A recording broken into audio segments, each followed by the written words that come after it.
To make sure everybody knows this, the views and the opinions shared by the speakers and everybody here belong to those who share them, and they're not necessarily representing Polylogos or Forum for Leadership and Reconciliation or the organizations that the speakers are affiliated to.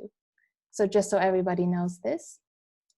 And then before wasting any more time, I'm just going to say that we're going to have some opening remarks before we launch into the main discussion. And we're going to hear from Heather first, who is a policy advisor and a very good friend. Some of you know her, some of you don't. And then we're going to have Kate D, also our very good friend and colleague, who is an expert on gender, on migration, human rights. And then we're going to have Susan Kerr, who is also quite the expert on human rights. And she has written a book on populism, co-written. And then we have Øyvind Håbrekke from the Norwegian think tank Skaperkraft, who's also going to share. So I'm just going to let you get rolling.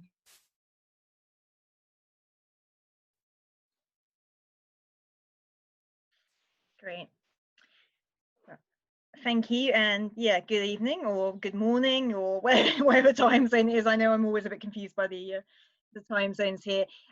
When Camilla chose the topic of this, she sent us a kind of outline and a few questions for us to open our remarks with, and looking particularly at political leadership and democracy in a time of crisis. There's so much we could say on this. I think you could probably write multiple theses on this right now, and particularly with what's going on in my own country, what's going on in other people's countries around the world. And I also think this has been a question around what is democracy and how does democracy handle shifting areas or shifting perspectives. Has been a question that people have asked for centuries almost. And same as what is leadership has been a question right from even biblical times. What makes a good leader? But my main thought when I saw this was actually, it came from a very good friend of mine, and that was around what happens if a perspective around policy making is made when there is no tomorrow in your mind, when it's an immediate response or immediate knee-jerk reaction to something. And he related it very well. So he took the analogy of World War I when they were using poison gas as a weapon. Now, the reason behind stopping this wasn't just a moral cause. It wasn't a sense of poison gas is wrong, we shouldn't use it. It was actually much more to do with the fact that when the wind blew, you couldn't always guarantee that that poison gas would end up in your enemy's trenches. Often the gas ended up in your trench and would kill your own people. And that's another way basically of saying what goes around comes around. Or if I set a nature, or if I bring a characteristic into my policy making or into my leadership, or I stir up a particular hatred or a particular way of describing something in the press, often that comes back to bite you. And over particularly the course of this week in the UK, we have found that suddenly there's been this massive backlash. Which is quite unusual, I would say, for so many people of different areas of the science community, the religious community, right, left wing, all coming together to say, actually, what has happened here wasn't well done. It was actually something that really upset us. It's something upset fairness. And if you're not aware of British people, a friend made a joke about British people really like to queue. We're very good at queuing. And if we basically think that somebody jumps in front of us, that's unfair.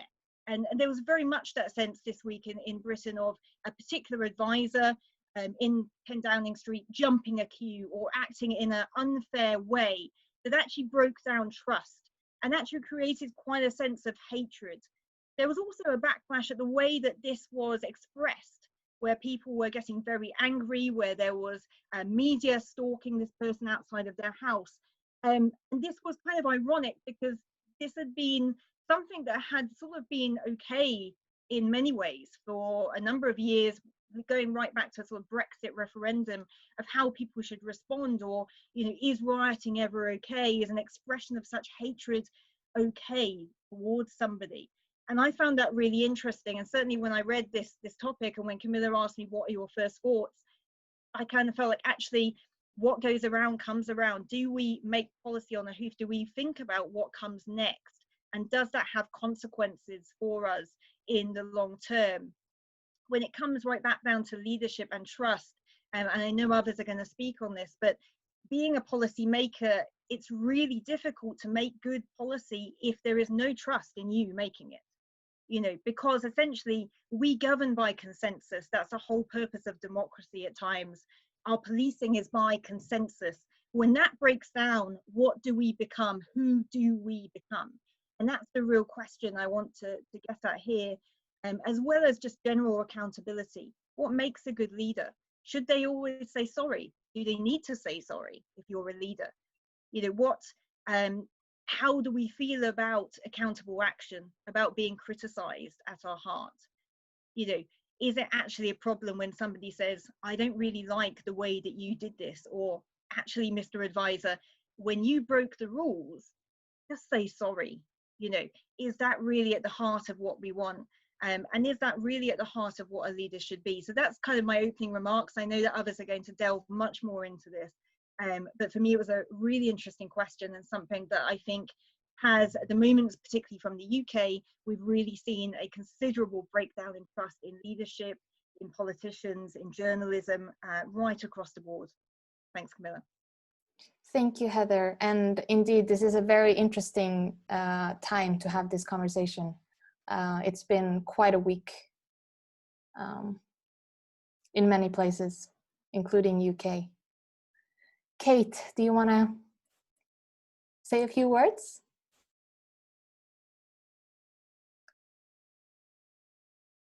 You're muted.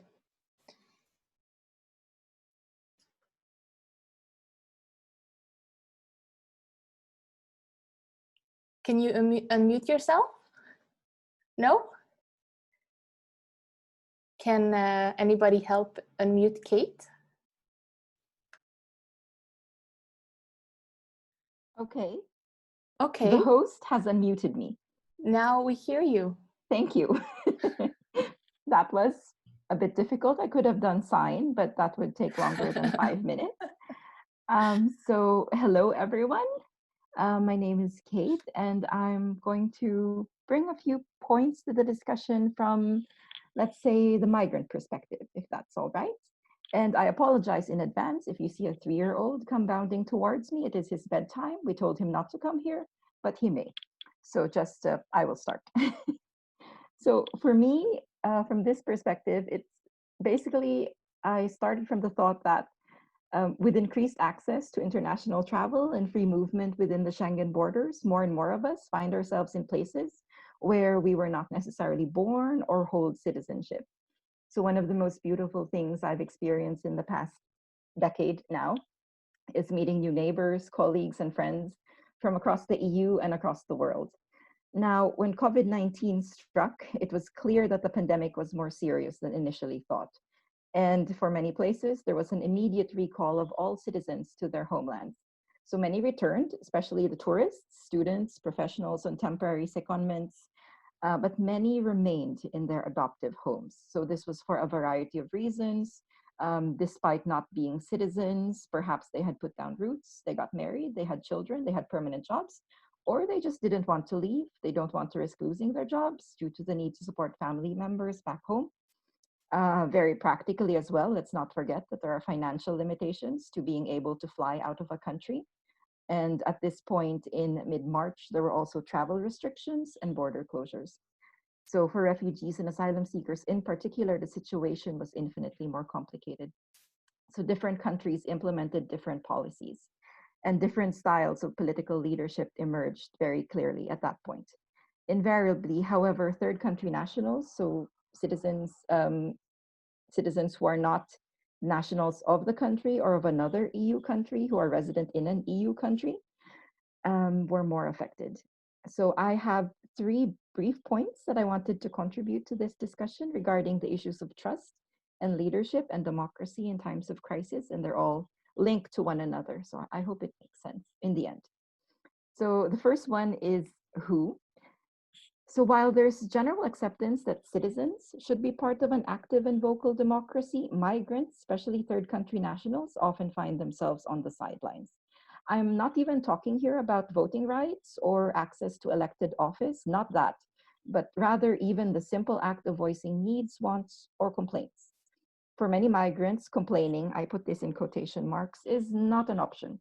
Accusations such as being ungrateful or statements like, oh, well, if you don't like it here, go back to where you came from, are often the first things said to them, whether or not their so-called complaint was justified.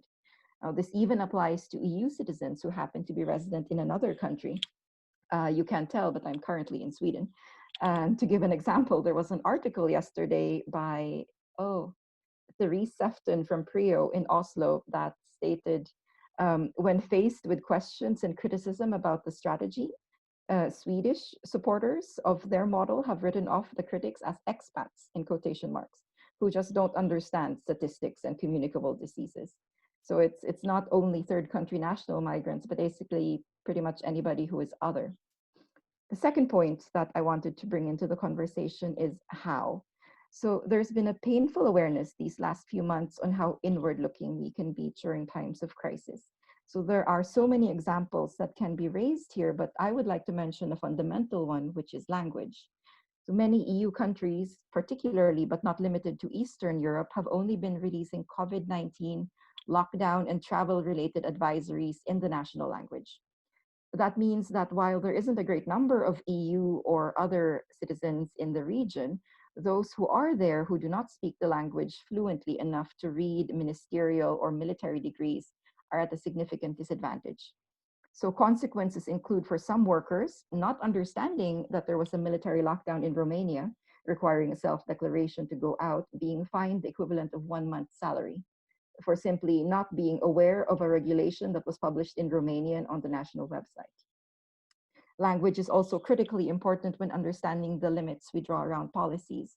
For example, staying within the region of Eastern Europe, political declarations in Romania always mention citizens. So not residents, not inhabitants, but citizens. There was a press release a few weeks ago, could be a month ago, though not enacted in law yet, about the distribution of personal protective equipment, so masks, with each citizen getting 30 masks each. However, it did not mention anything about non-citizens. So there are, of course, political nuances here for some countries, perhaps even right-wing tendencies to protect our own and so forth. And these are deeper topics that need to be discussed. And for me in particular, questions such as what are the long-term consequences on labor migration have been raised in a number of fora.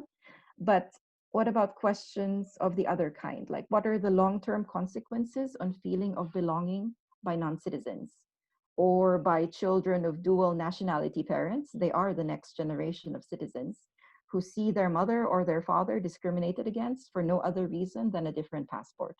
And what are the long-term consequences to a unified Europe? And my final point is looking at trust and leadership through a migration and gender lens. So particularly through the lens of migrant women. So the data indicates that the rate of female migration is growing faster than male migration. The ILO estimates that women are around half the global migrant population, but in some countries, including many in the EU, account for around 70 to 80% of migrants. So when COVID-19 struck, women migrants found themselves in a particularly difficult position to return home with no income to care for family or to risk it and remain, send what remittances they can. As we discussed in the Prague Process webinar on migration last week, the trend of remittances these past months are actually spiking upward. So that means that even though the migrants are facing increasingly difficult situations, including illegal penalties, including reductions in pay, suspensions of their work, and some being forced to resign, they're still sending home a lot of money to be able to support their families. In addition to this, migrant women's mental loads must not only take in and understand the policies being enacted in their adoptive homes, but also be equally aware of those being enacted in their children's homes or their families' homes, often continents away.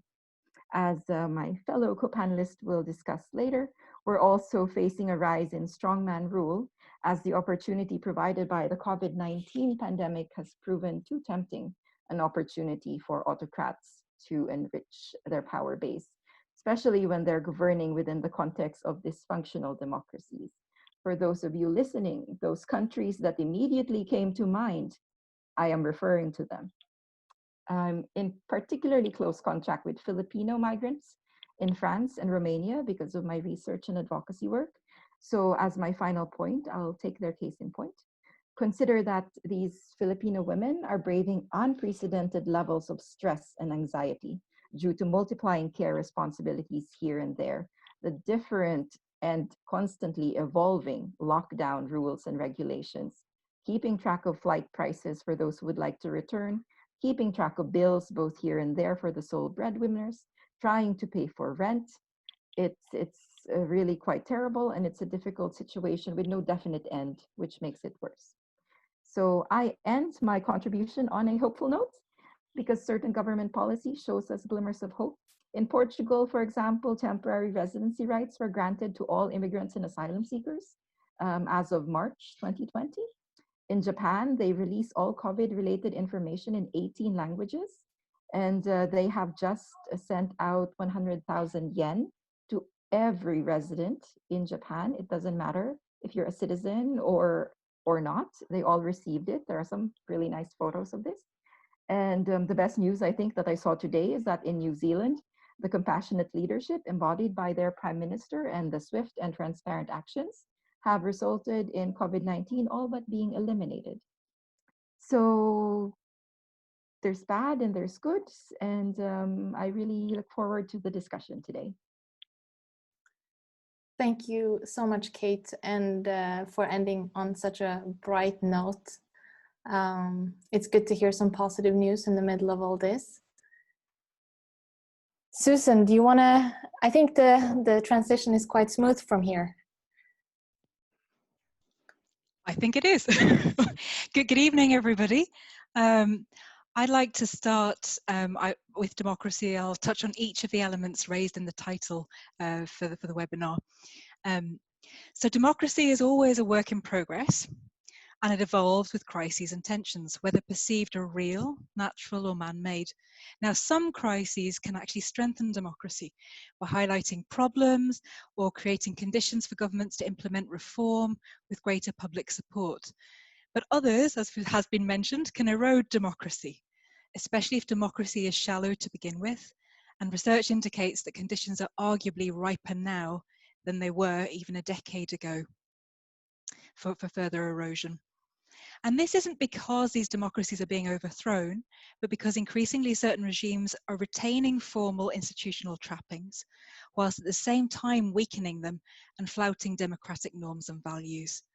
This is worrying for human rights, and we see a shrinking space for civil society to defend these rights in many parts of the world. Now, during this current COVID crisis, we saw that at least 84 countries loosened constraints on government decision-making by enacting emergency laws to give the executive more powers, some with democratically limited in time and scope, others not.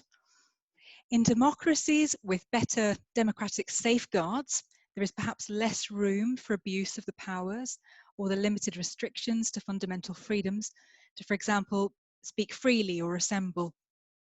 But we've also seen undemocratic responses with, for example, relief monies being selectively distributed to supporters, limitless surveillance being legally permitted in certain countries, elections being held unfairly, minorities being blamed for spreading the virus, or honest criticism labelled fake news and criminally sanctioned.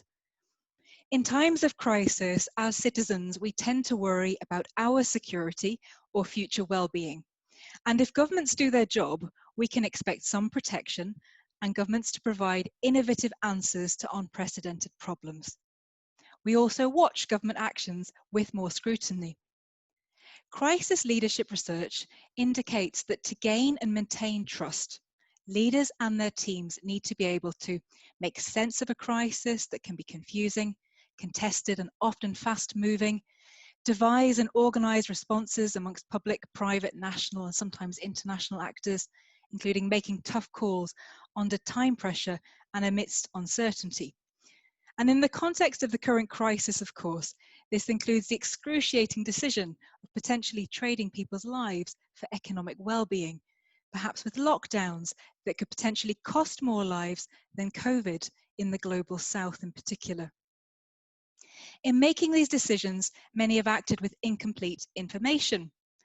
Will the virus die on its own, as the controversial French microbiologist Didier Raoult has argued? Is it then about flattening a curve or eliminating the virus completely? What about a second wave or a vaccine? Will a vaccine even be safe if it's rushed out?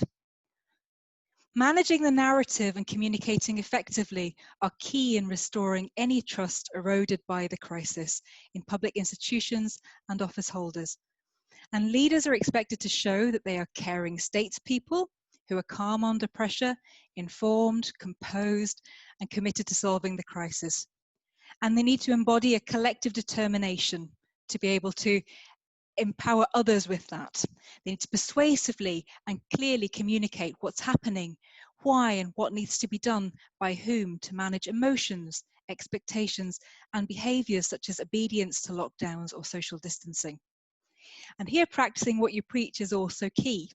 In the UK, as Heather alluded to, Boris Johnson's aide, Dominic Cummings, faced serious criticism for travelling to see his parents, whilst the government mantra was stay at home.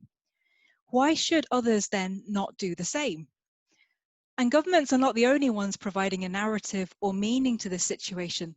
Political opponents, the press, or experts may hold more or less popular views that can also affect a leadership's ability to manoeuvre.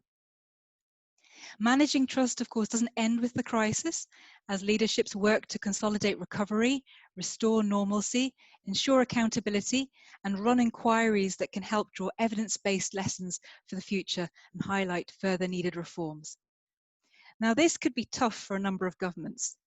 Think of the way, for example, that the Indian government rapidly put the country in lockdown, with migrants trapped in cities, instantly jobless, without money to cover rent or means to get home, or food shortages caused by rotting crops or an inability to sell them at market.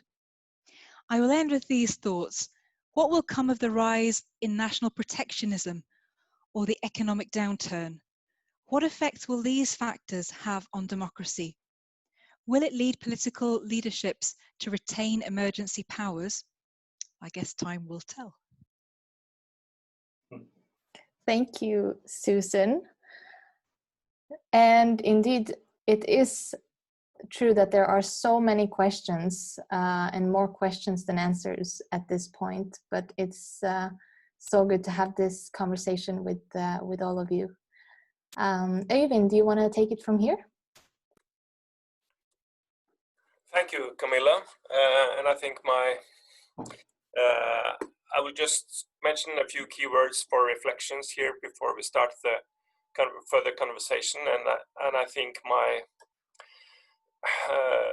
have a few reflections that I think could be a nice follow-up to Susan's introduction as well, and the others as well. I have my background is political, so I speak to you with a kind of political mindset, and my approach is how can politicians build trust, and how do we as citizens measure our politicians and our political systems. And I think speaking about being in a crisis, I think my first lesson after these 2 months or more in a kind of crisis is when we as democracies enter into a crisis, we need to repeat the basic curriculum from our primary school curriculum about democracies and political trust. So when we speak about how to build sound democracies and how to build political trust, I think we have to go down to the basics. And So I will just mention a few key words here to start to stimulate the kind of reflection before we enter into the conversation. First of all, or secondly, actually, you may feel that your government is trustworthy. The laws and the institutions should be built on the prerequisite that they are not. That is also why democracies build upon the principle of separation of power, legislature, executive, and judicial branches. And we need control mechanisms. We need independent media with independent editors. We need politicians that would like to serve the people and not themselves. That means transparency and no corruption. We need politicians that strives or wants to serve the common good and work for the common good, not the interests of a certain group, either that would be a minority or a majority group. We need to work on a climate or a culture for political discussions. That means if you, as a politician, claim that your opponent is not trustworthy, the electorate would be forced to choose between to trust you or your opponent. If you disagree on political issues, on ideological issues, you can build trust not only to yourself but to the political system. Trust takes years to build and seconds to tear down, and I think it's during a crisis, dealing with a crisis, and I think Susan's introduction described that in a very good way. It's about going back to the basics of building political institutions, democratic institutions, and I think this last weeks have shown, and also the examples that are mentioned here just show us that we need to be conscious about what makes a democracy and what are the limits that we shouldn't cross, and we need to discuss and reflect on our political cultures. I would like to elaborate a lot of this, but I hope we can come back to that in the discussions. So thank you, Camilla.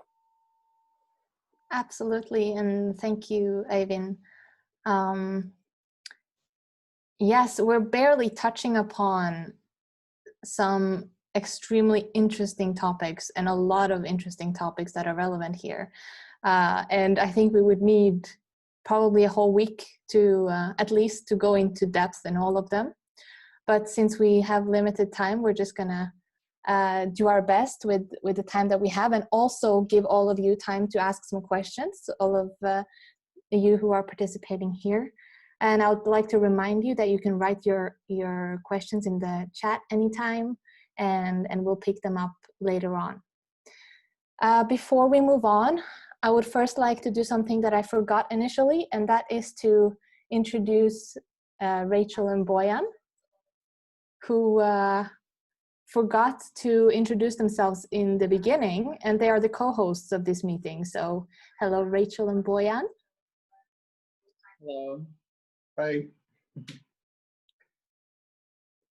We just want to greet you on behalf of Forum for Leadership and Reconciliation and the program Renewing Our Minds. And this is a great opportunity that we can co-host, and we're so proud that Polylogos is partnering with us this Friday, and that you're actually hosts, and you're giving a platform for this wonderful topic tonight. So great. Thank you, and all of that right back to you. Okay, so we can continue a little bit in the discussion. I have too many questions for this time, but I'm going to really focus on some essential things that you already started talking about a little bit. And one of those things is checks and balances. Now we see that this crisis is putting our democratic systems in a little bit of a sticky situation. A lot of state leaders have issued emergency decrees and imposed severe restrictions on our freedoms, which is very unusual in many democracies, and other newer democracies are maybe more used to this, but still it poses different challenges. And I would like to ask, what does this crisis do to our checks and balances? Can it have long-term consequences for the democracies? And is there room for us to criticize or raise questions against or towards our political leaders at this time? And how can we do that in a constructive way? Maybe Heather, you want to start?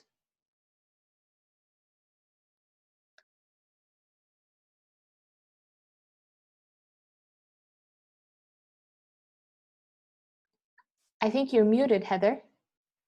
Are you able to unmute yourself? Yeah, okay. Yeah, thanks, Camilla. I think they're all really good questions, and at the same time also quite hard as well in terms of how we hold to account on our mechanisms that we have. I first want to start by saying I'm a little bit of a law geek, in the sense that my master's was in constitutional law and the rule of law. So I'm going to use a quote because I remember having to study him for some time into the early hours of the morning. But one of my heroes of the rule of law was a guy called John Rawls. And he defines the rule of law not in the sense of being somebody not being above the law or an institution we put in place to have checks and balances, but actually defines the rule of law as the regular and impartial, and in his sense, fair administration of public rules. And I quite like that sense of the fairness of it, the fairness of how we conduct society, the fairness of the measures that we put in to protect people. And as someone kind of in the political sphere, working as an advisor, one of the things you learn quite early on is not only your job to protect the person you're working for, to make sure they look good, but actually to make sure that the advice you're giving is fair and right and just, but also that it does the very primacy of what we're made to do. And I think a number of people have related it back to this, and that's a sense of our duty is to protect people. In a sense, when you're coming into politics, your first duty is to protect the people around you. Now, how you do that, you know, is open to interpretation in many ways. But one of those ways is holding good constructive debate. Over in the UK, we're quite privileged in the sense that we have select committees, and I think in America they have a similar format, and they allow a cross-party debate, in a sense, where you can hold a minister to account. Only this week we had our Prime Minister appear before what's called the Liaison Committee. The Liaison Committee is the committee of committees in the UK, so it's made up of all the chairs of the committees, the Home Affairs, Foreign Affairs, Worker Pensions, and they get to ask the Prime Minister anything, effectively. He's quite a tough gig, he has to know quite a lot. But what it showed was a little bit of a gap in terms of knowledge from our own Prime Minister, but actually was a very good way to hold to account. And to make sure that rules that we wanted changed, and Kate actually talked about this quite well in the sense there has been positive changes during this time, have been implemented. And one of them in Britain was particularly around migration and migrant healthcare.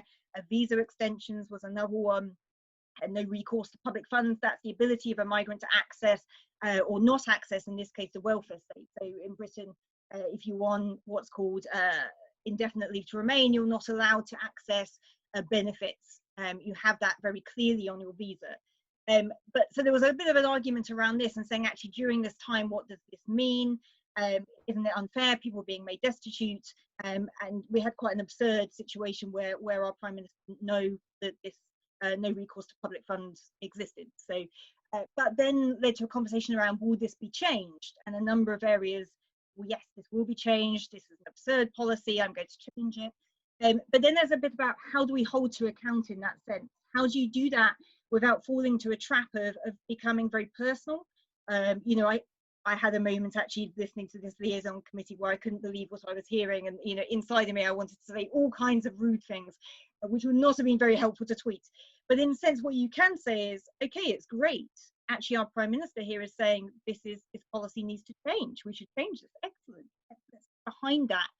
And another way we do that obviously is via the media, and this is where it gets quite tricky. So in policy, you can use the media as your advantage to hold people to account, or to make sure that a particular policy area where a member of parliament said I would change it, you then can follow it up and say, is it changing? And what is the consequences to this change?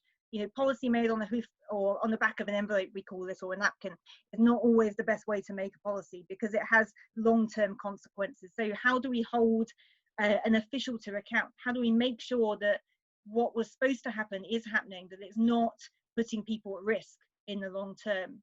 And then there are other areas as well. What about policing during a crisis? You know, how do you hold the police to account? What is it that upsets people if they think the police are being told to say something by the political powers, when actually policing should not be directed in that sense? So it's the same, we can go back to things like the Iraq War, where there was a lot of tension around that, a politicized matter. Have we politicized our intelligence services to come up with a result that we wanted? You know, that's very controversial and very open to interpretation. My personal belief is we should never politicize the powers like the police in that sense, or intelligence services in that sense, because I think you get false positives, you get a false result. But it does mean, I think, that we should have right at the start about nobody is above the law. It's just a question of what that looks like and how we can go ahead with that in such a way that doesn't put people at risk, that doesn't tip us down the direction of dictatorship, or doesn't tip us the other way of saying laissez-faire. You know, everything goes in a sense. So yeah, I'm sure that the others can come in on this who have much more experience at saying things about this. Thank you, Heather. Do any of you, Susan, Kate, Øyvind, want to say something in response to what Heather just said? Øyvind? Yeah, do you hear me? Yeah.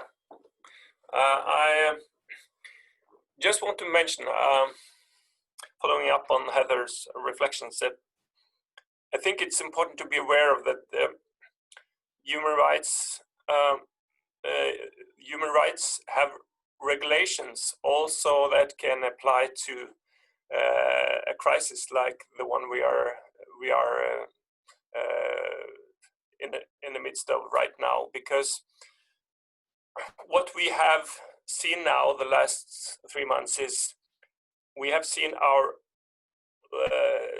democratic rights.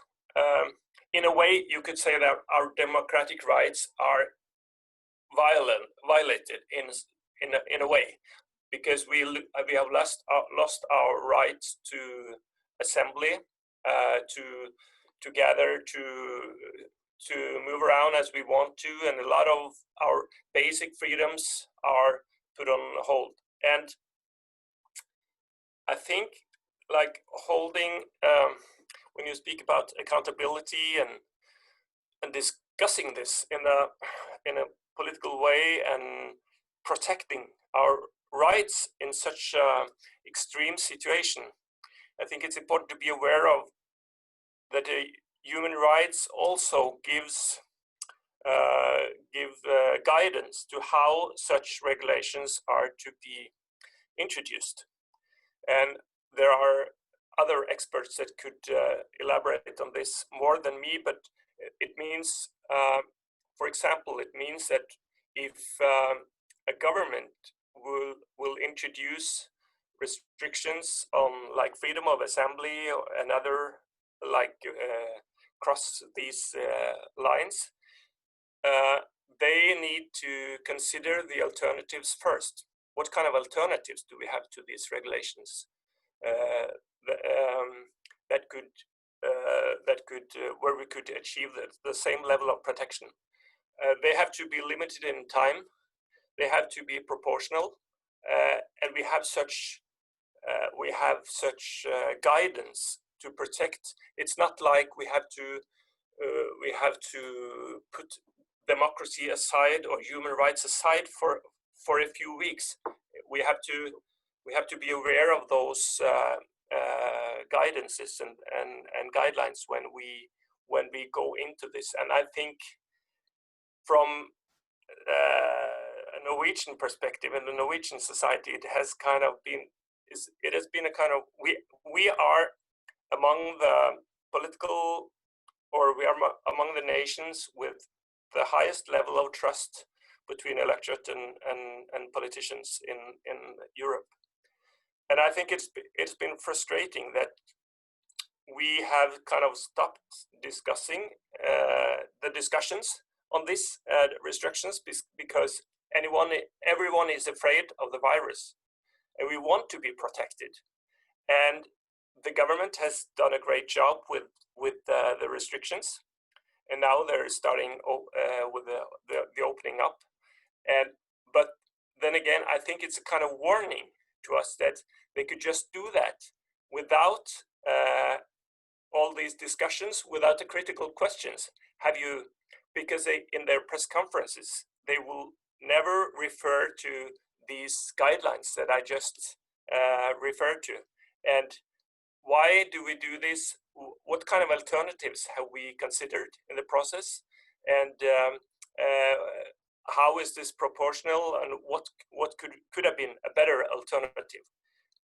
People think that they have done a great job, and I think they have, but that we kind of accept this without those guidelines in mind and restrictions or discussions has been a kind of wake-up call for me that trust is good, but we lack a kind of consciousness about the basic rules of democracy. And I think if we have had a government that would use this situation to challenge the democracy and to misuse their power, they would have had an easy job. And that's very thought-provoking and a challenging thing to bring up. Thank you, Øyvind. I see that we're getting in some questions. There is one question from, I'm not sure who it's from somebody who asks, how do you defend democracy when all the weapons, tools are taken away from the people / citizens? And by weapons, tools, I assume it's being meant the freedom of movement, freedom of assembly, and these types of things. Yonika asked this question. Yonika, can you hear me?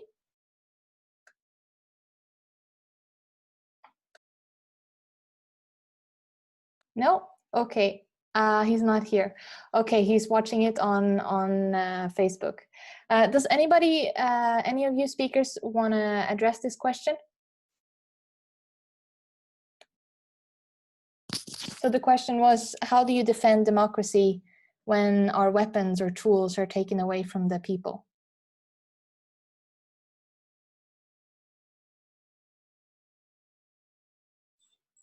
Susan? Yeah, I think there are different ways of doing it. I think people never have all of their tools taken away from them.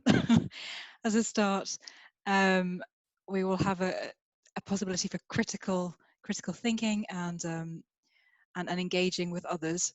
Of course, we've got means of protest, for example, in country, but also we've got recourse to the international level.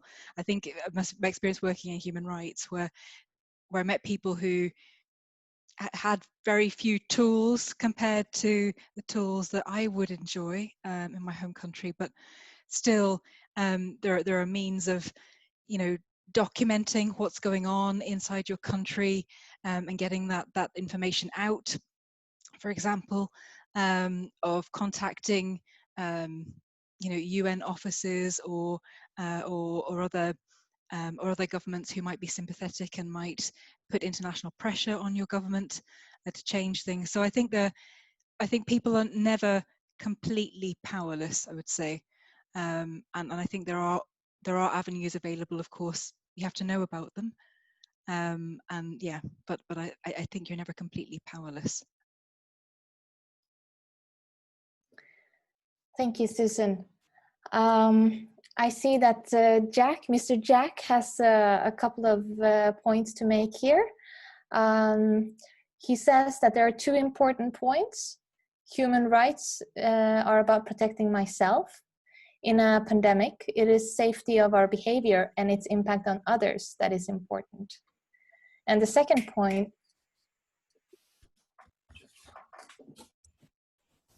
Jack, do you wanna share a bit more about this?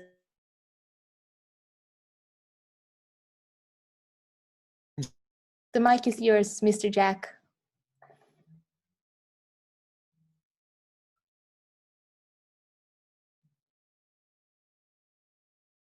It's not a thing that has happened.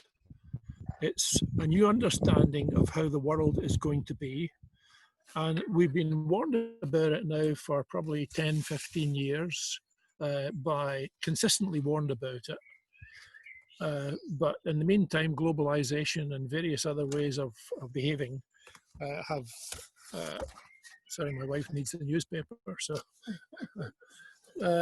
various other things have happened which ignored all that risk. But the risk is now here, and to some extent we're learning from it. I mean, it'll be interesting to know how much we do learn in a year or two. But the second thing is that human rights, generally speaking, are about protecting me, protecting Heather, protecting Susan, protecting Kate. Or collections of us, but protecting us from others, when actually, once you've had pandemics, the whole problem is that I am at risk from Heather, I am at risk from Susan, I am at risk from Kate, and we're all at risk from one another. So the freedoms that we have somehow need to be reconsidered. Now, I don't know what the answer to that is, but I think it's a very interesting discussion for democracies. And by the way, I completely agree with Susan that your opening remark, democracy is always the best we can do at the time. It's a work in progress and we're never there. Thank you, Jack, and absolutely that is very true. It's a very backward thing, isn't it? When we're all fearing each other and we're all a risk to each other. I would like to ask one more question, and it relates to directly to trust and leadership, and it's a bit more practical. So I would like to ask how state leaders are, I would say, succeeding or failing at gaining and maintaining trust among the people that they are representing and they're leading, and what might be some of the behaviors or factors that undermine or strengthen this trust.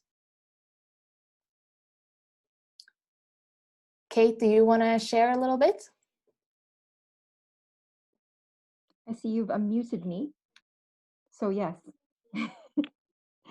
I just wanted to say that I completely agree with the previous statements. I was too busy listening that I wasn't thinking about what I wanted to say. But I think the fundamental issue right now in the issue of trust and leadership and decision making, and also in the case of human rights and collective rights, is that we really don't know what's happening and what's going to happen. And as humans, it's difficult to make an assessment or a judgment without knowing all of these facts. Not even will COVID end over the summer? Will it come back? COVID-20, COVID-21, will there be a new disease? Will these restrictions last?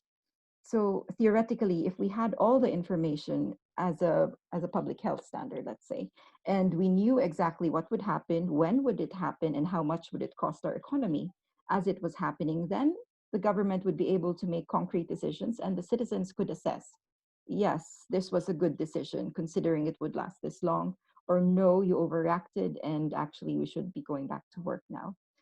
The problem is, at the moment, the governments are doing the best that they can. I mean, this is what I believe that democracies are doing. They're doing the best that they can.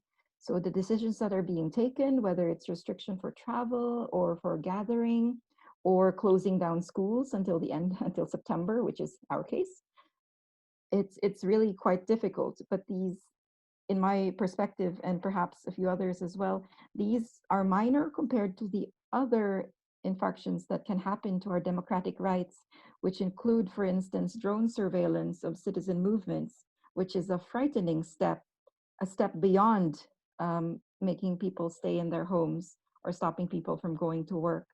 Now some other things include cyber intelligence and AI, tracking people on their phones. What are they doing? Who are they in contact with? And the risk here is that what if it lasts longer than the COVID pandemic, which we actually don't know how long that will last either. So there are so many question marks in the air. With regard to trust in politics, I think right now, it really depends on what has been done before. So if the trust was there before, then the decisions being taken now are considered, okay, for the best interest of the population. In the case, for example, of Taiwan, there was a great level of trust in the president, so it was considered that all the decisions taken were acceptable. In other countries where there was a lesser degree of trust, a lot more suspicion, and perhaps some human rights violations unrelated to COVID already happening before, then the decisions taken related to COVID were a bit more suspect, because then it seems like power wanted to be taken and so forth. So it's really difficult to answer these questions, but yeah, it's interesting discussion, and I'd love to hear from the others.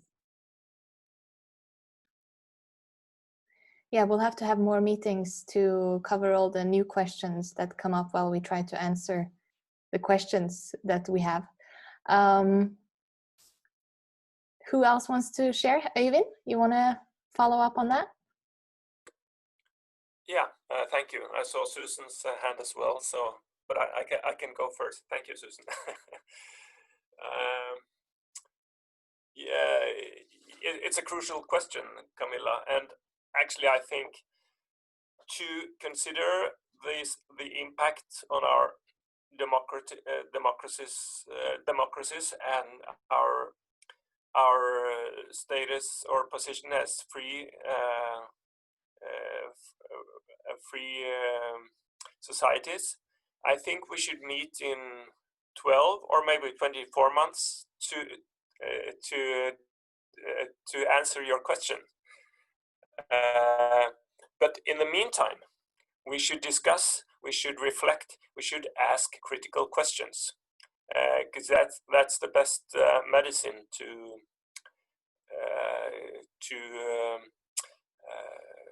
stay on track and to take care of and to protect our rights and our democratic institutions. Absolutely. Thank you, Øyvind. Susan?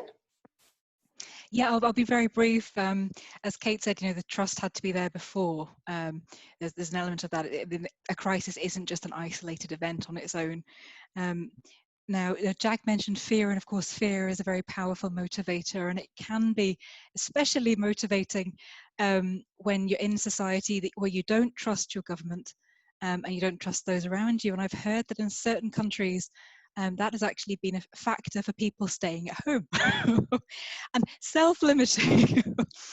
I think, though, in terms of human rights, as Øyvind mentioned, of course, there are limitations to human rights, and they're clearly stipulated. So in terms of reconsidering them, perhaps it's just considering what is possible at that time, rather than reconsidering the rights themselves or the body of thinking around them as to how to deal with complex situations.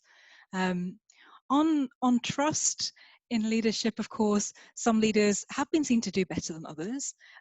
It's been particularly interesting, I say this as a woman, to see a host of female leaders being praised for what they've done in the press, from New Zealand's Prime Minister to the Finnish Prime Minister to Taiwanese to Merkel in Germany.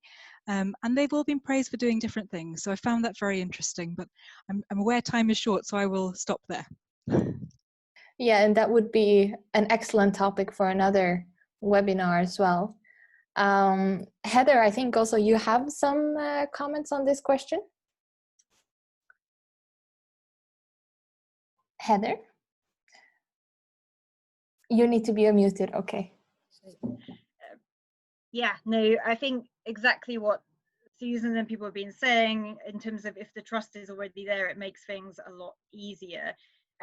But trust can also be eroded very, very quickly. And I was just looking at some polling just here, and something quite astonishing happened. And I'll go again to the UK example just because it's easier for me to speak about. But from our own government's polling, they were polling exceptionally high a fortnight ago, even through the whole crisis, so everything else was happening. There's a tiny drop off with the new leader of the opposition making some gains, but it was fairly stable. There wasn't a huge shift that was happening. So the Ipsos More, which is quite a senior polling company, and then another Comres poll, found that over a particular event, the event that Susan talked about with Dominic Cummings, our Prime Minister's approval rating dropped to -1% within the fortnight. Well, I think that particular polling happened within the day. So you went from +25 to -1, which is quite astonishing. And I'm not sure the last time that happened, particularly in the UK. Someone older than me will probably know. But what happens when that level of trust suddenly breaks down? You know, does that regain? Do people just move on? You know, there is a sense sometimes, particularly in the political world, that, you know, things happen very quickly. There's a lot of outpouring of emotion, and then suddenly something else happens and people move on to the next thing, or we get very embedded in, well, maybe it wasn't as bad as we thought it was, so let's all move on. Whether or not that particular poll recovers will be really interesting, particularly for me, from my perspective, working in politics. If I was in that position and saw my polling plummet like that, I think I'd be quite terrified. To -1, I think we'd suddenly say, what's going on? Just very quickly, Jack, on your human rights one, that's a very interesting question. Around, is it only relating to me? I guess I'd push it back and say, is there some work to be done on human rights actually being about protecting others? In the sense of, am I doing good? Am I doing justice? Am I protecting human rights by actually not limiting my freedoms? There's a sense sometimes where the best thing I can do for others is to limit myself. And I guess as parents, people might know the times when you're actually allowing a child to grow more by limiting them in some respects. And people of faith would say the same thing at times, in the sense of, actually, when we give ourselves over to something, when our freedom is perhaps perceived as being limited, we are free. In that sense, that actually we are doing the best by others. I am protecting your human rights. I'm protecting your right to go on and do things by caring about you, by limiting myself. And that's something perhaps we need to get back at in politics. I'm not just doing it for my own cause. I'm not just doing it because of who I want to be, but I'm doing it because it's the right thing. I'm withholding the power I have in order for you to flourish. And I guess that would be my kind of ending comment on that. Thank you, Heather. I think Jack is very happy. I think Jack is trying to say something. He's going to be unmuted now. Yeah. Okay. So Heather, for me, if we go back to John Rawls, John Rawls, an American philosopher, heavy-duty guy in politics as well. But one of the things he said was that we've lost the moral place in society when we've given up the question as individuals or collectively of what should I do? What should we do? And all we ask is, what can I do? Now, I've probably bastardized his exact statement there, because as you know, I'm not an academic. I'm just a businessman that likes to get things done. But John Rawls, I think, made an amazing point that when we've surrendered the moral agenda to saying, what is the freedom I own, rather than what is the freedom I should use, then I think that's a really good place to be. And I think I cling to his way of thinking about that. What should I do is far different from what could we do, or what am I allowed to do. I will say no more, because I'm going to have to go and disappear in a second. So I wish you all well. Oh, and sorry, the last thing I wanted to say, I've written it in a message to everyone. One of the problems of being a leader is you can't tell the truth. You can't tell all of the truth all of the time, when the main agenda item is fear, and particularly when it's fear and panic. If you shout fire all the time and everybody rushes to the doors and gets crushed, you told the truth, there was a fire. But the number of dead is not the same as there would have been if you'd said, it'd be good if we all met outside in half an hour or 10 minutes or whatever. There are ways of managing this. And I can tell you, as somebody who has had to manage, I mean, I've managed horrible things before, redundancies and making people and giving bad news to people and shutting businesses down and so on. And the idea that you can wander in as the leader and say, I announced the truth 100%, here it all is, it will be good for you, is just daft. Thank you. Thank you, Mr. Jack. Thank you so much. I am aware that we are running a bit short on time, but there are some very good questions that are coming in. So I would like to ask the speakers if you're okay with an extra 10 minutes to just cover the questions that have already come in. I see some nodding, so I'll just keep going. So one question is very much, it's very big. So it's a big challenge for you, particularly Susan, because I think this is very much in your yard. It's a very big question on populism and democracy. So the question, I'm just going to read it. So, elected officials often fear that making unpopular decisions will jeopardize their seat when the next elections come around. In turn, they regularly end up not making the best decisions possible for their constituency, but what they believe to be decisions most popular among their voters.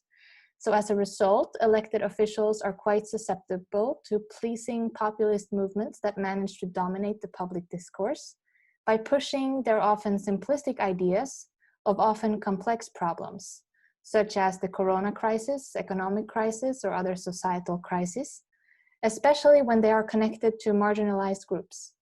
Is this an inherent flaw of democracies? How can this be addressed? And are there any examples of how this issue is being handled in different societies? So big question.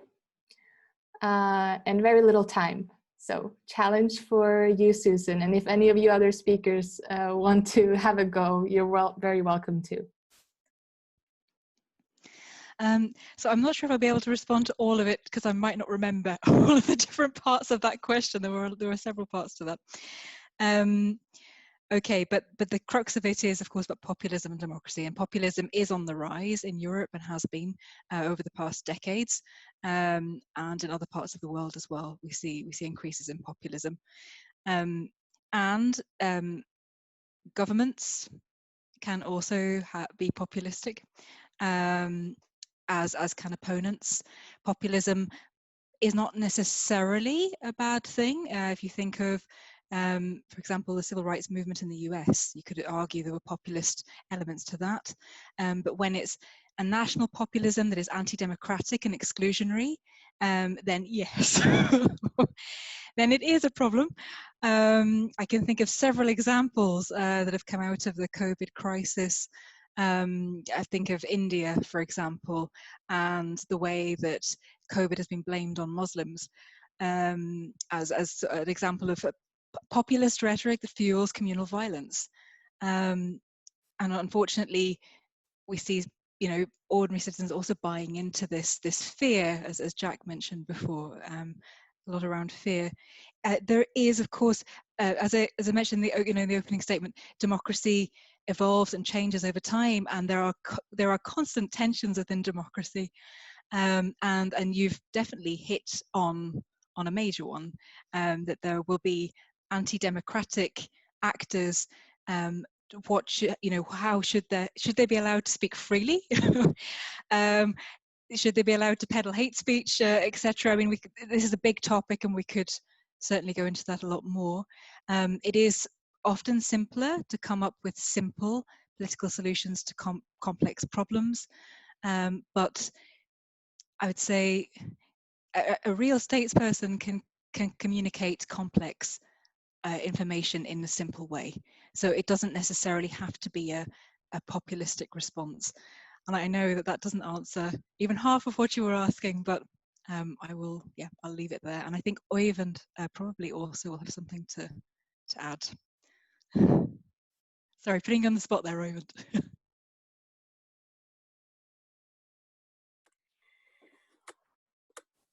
Yeah, thank you, Susan. You know me quite well, I think. But I just, no, I support Susan's reflections, but I think the question is very good, and it's I will just underscore the complexity of political leadership, because the question could stand alone as just description of one of the big dilemmas of political leadership, and that's where we are. And I think for politicians, I've been running for positions, I've been in parliament, and I've been in government, so I think it's from experience, it's tempting to avoid unpopular decisions, and we often do on behalf of all European politicians. I declare we often do, but then again, if you avoid unpopular and decisions that are necessary, it will, in the long term, it will be like a boomerang that causes distrust and makes and prepares the scene for populists again. So every real gifted political leader will balance this. He or she will avoid unpopular decisions, and they will sometimes have to make them, and they will live in this balance. I think it's a great question, because it's about the complexity of political leadership, and to build an understanding in a society for the complexity of political leadership is also a way to build trust in the political culture and for the political system. Yeah. Thank you, Øyvind. And yes, I think we need to have another few webinars to cover this topic. And we also have some other questions, but then again, I don't want to keep you longer, although I am enjoying myself. I'm just thrilled that we had this conversation. I found it extremely inspiring, enriching, challenging, and thought-provoking, and I admire all of you. I'm so grateful to all the participants who are here, for all the questions that were asked, excellent questions, and to all the speakers. You are just extremely talented, and we're so lucky to have you with us. And I would also like to give a very big thank you to Forum for Leadership and Reconciliation and to ROM, Renewing Our Minds, for co-hosting this event with us, for letting us use your stage to do this, to have this conversation. It means a lot to us. You're dear friends to us, and we appreciate and value you a lot. And this has just been a real treat for us, and thank you for that.